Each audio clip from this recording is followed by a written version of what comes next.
ifikile ihead yakwa-IDEC kumadlanga commission inthetha ngo-Andrea Johnson. Intokazi ithe xa ingena nje uqalasela umbala lo welokhu yakhe into yoba hey ibomvu bafowethu. Akubanga kudala engenile ndabona ephana amandla negqwetha behagana ndathi ayidinga laka hleli phansi ayike kwaphicotha umcimbi wokwenza ne-medical note. Ningalibalanga andithi into yoba ngulo kwakumele uba uye weza kumadlanga commission wavele wagula wabheka esibhedlele. Ayike wacela into yoba ingaphicothwa yonke into ephaa kula medical note kwangena emxholweni. Evidence leader ngu-Advocate Sello. Uyambona u-Advocate Sello njoba kungu-day 1 wakhe nje u-Andrea Johnsons uyawafuna amafutha le kunyathela nje accelerator le but nje aphinde azibambe. Hayi commissioners nje zithi nje hayi kwangoku i-first day yakhe nje mamyeke nje azitike. Uza ezophendulana nezitholo ezinokwenza ne-IDEC. Phansi koba ke i-IDEC seyibonakele bafethu nama-South Africans spoke out bayifuna idisbandiwe ngoba ibonakele nje into yoba inobuqhophololo ibizifaka kwindawo apho kungamelekanga ingene khona esipoliseni sethu ke phofu. Sharp. So uzophendula izitholo ezinokwenza nobudlelwane bakhe noGeneral Khan okubonakala ingathi bekeqhumana nobugulukudu bobusenzeka aze kubonakala ingathi kwezinye indawo uphana namadokethi uGeneral Khan nini kukhona nale arrest kaGeneral Dumisani Khumalo. Then kukhona nezezinye nje izinto ezilapha kwa-IDEC ezinabile okubonakala ingathi even lo judge oappointiwe ke phofu for into yoba oversee i-IDEC uvumile into yoba hayi zona i-complaints zikhona. Ngapha uMinister of Justice uKhubayi uyibeke phacelezi yena into yoba ufuna ukumbona esuspendiwe Andrea Johnson. So esiza nje usemafutheni Clara. Sezikhona witnesses zifike ngaphambi kwakhe already nje zamlahla under the bus. Oyi-one wakhe wabo futhi ulapha kwakule office yakhe uphathi yachi kule office yabo ye-IDEC. Uza nathi usixelela ngendlela ngizawuqala ngale iphathi. Usixelela ngendlela ubonakala ingathi bekefumana ama-threats ngakhona. U-Andrea Johnson uthetha ngongathi uyathunyelelwa i-SMS leyo yayimxelela indlela you've went too far. Yamention again nabanye nje ochabalala apho Perumele Phadiacha I think yamention nje liqhuqubane leliqembu lakhe into yoba they've went too far. Khona ne-F word ke elikhona nje khonapho ngizayifaka nje ivideo nyana yakhona apha ekugqibeleni. So ufumana ungumuntu othi ufumene lo threat leyo but xa isive istory sakhona ingathi uyifumene kwi-burner phone kwinto kwilahla nje le phone yawazi mos lama phone nyana nje angekho registered ncam. Oh okay. Uzane yesibini into Andrea lo. U-Andrea uthi mina nathizeni ngathi unentombi yakhe kwafika kwenzeka isimanga kwafika nje indoda yafika yamxelela into yoba ndidinga ummeli. Hayi andiyazi yathi nje indoda ndidinga ummeli.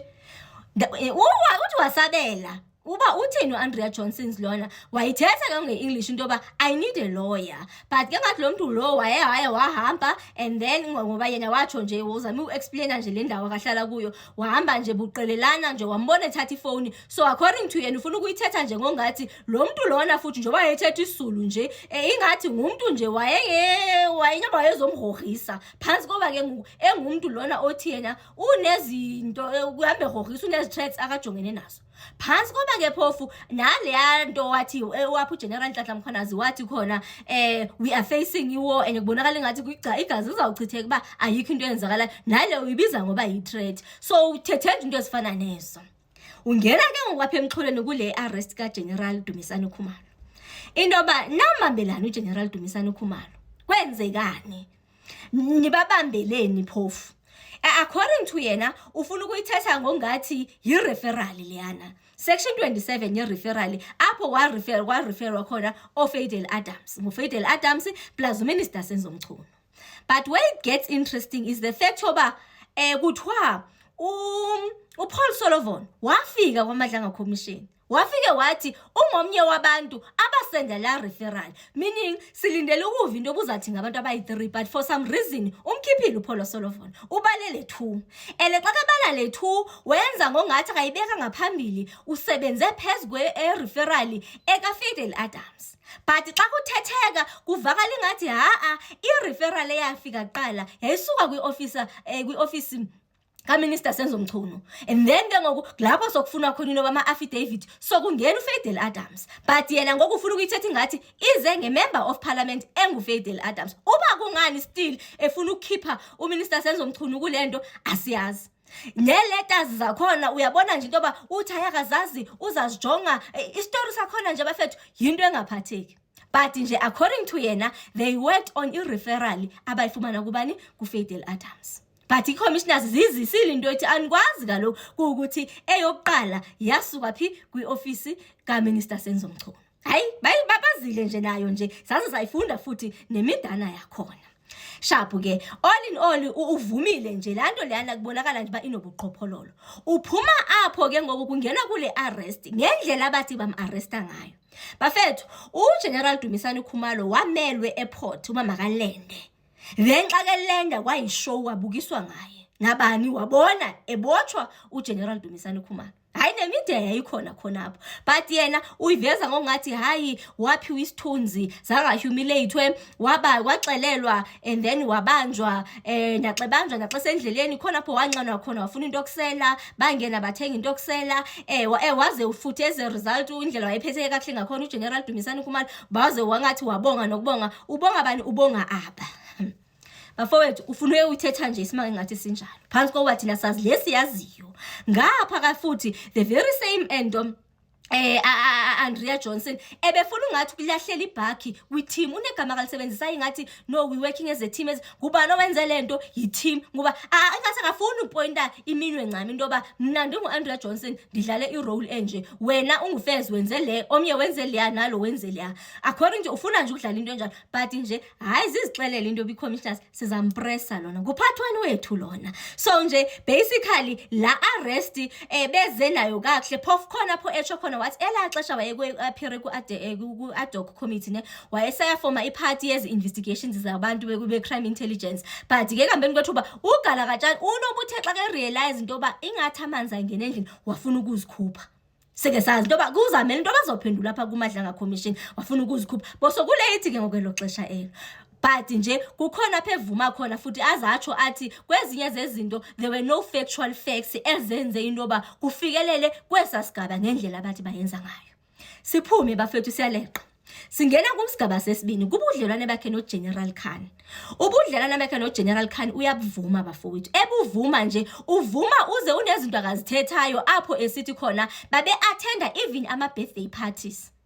Babe memana kumapati ko 50 years birthday parties bona noGeneral Khan but ke ngoku ingathi obudlelwane buhambe bahamba baba nomarhiqirhiqi ngiyayazi impilo ngamehla ndenyuka kadliphi nomosquito i-reason yakhe ke ngoku it's very interesting into yenza ba ubudlelwane bakhe bungasabi strong bufaka imeda yabantu bakwama-race utata nonyana abathi babulawa isihlungu babe yizi-investigators bebhizi be-investigatana nobuqhophololo hayi bokungengompethe futhi boku-investigatana nobuqhophololo.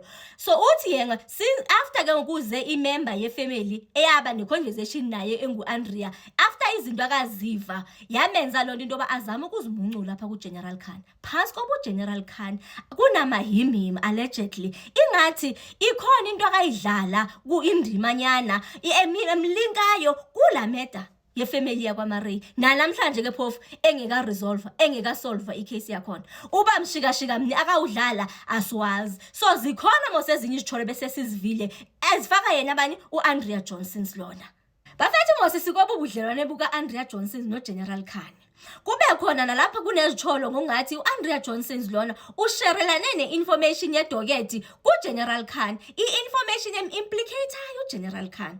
Nizakhumbula mos into yoba kukhona apho kubonakala uGeneral khona Khan khona ingathi assaulta omnye we-subordinates zakhe wangaze wangathi umhlabena ngeball pen yavula icase lo subordinate leyo kubonakala ingathi u-Andrea Johnson lona washare information noGeneral Khan ebuca enjalo uyisuspect uGeneral Khan kushare information iphi apha kuye ngobani ku-Andrea Johnson. So zisekhona ezinye izinto akasezoziphendula yena u-Andrea Johnson lona uba ngabe iyawuzala nkomoni bafowethu asiyazi nathi but nje ubudlelwane bakhe noGeneral Khani buyabuvela kancinci kancinci. Ubudlelwane babo nje kule Indian Kabali buyabunaba buvela kancinci kancinci. Hayi ke neColored Kabali lena because ngoku oFidel Adams kaloku ngamakhaladi. So ngoku kubonakala andiyazi nima yintoni into engababhanxa. Kubani umuntu obhadlile nje ongathathi into ethethwa nguFidel Adams ayifake engqondweni. Uthathe wena isitori osixelela nguFidel Adams usithathe usifake engqondweni uthi icase esolid leyo ongaqhubeka and you can go forward ngayo. Uba kwenzekeni bafowethu pha asiyazi no else uFidel Adams ubathathe nje wabalahla under the bus. But ke ngoku imnandi mose sokuyacaca uba okay. uFidel because ilanguage ibi1 kaloku uFidel Adams uMinister Senzomchunu uPaulo Solomon boy 3 baye basubmit ama referrals. Okay. Asizeni kwelicala lamakhaladi sinabo McBride abo Fidel Adams abo Paulo Solomon mazi noba uyini yena ngoba uyilanhlanga nje singayazi ba uyini enhleke. Then ngapha kukhona no General Khani oShamila Batoyi oPadiachi obona oAndrea Johnson. Uyayibona nje ba noko ngoku iyanaba bafethu ububhuqe umbuso ngendlela enibona ngayo. Ubaya uzala Nkomoni andiyazi bafowethu but masilindele into ba apha ku-part 2 kulapha ezapresswa khona ke ngoku sizawuva into ba ithini into ngoAndrea Johnson since bese sivile ke phofu into ba ufuna ukudla phansi ufuna ukuthini ukuresign emsebenzini. Uba iyawuzala Nkomoni masilindeni bafowethu asiyazi. That's it for ngoku ku-part 1 wethu sesiyabuya no-part 2 we-testimony ka-Andrea Johnson. I received a death threat directly on my cell phone. It read, Mrs. Idek, you and your guy Shabalala, Perumal, Padiachi, and Belochin have went too far. You're going to wish you did not. I think everyone that has the document can read that word. Yes. With us, get body bags ready. Close quote. 38. In my long career as a prosecutor, this is the first time that I received a death threat. The NPA has put several measures in place to secure myself and other colleagues.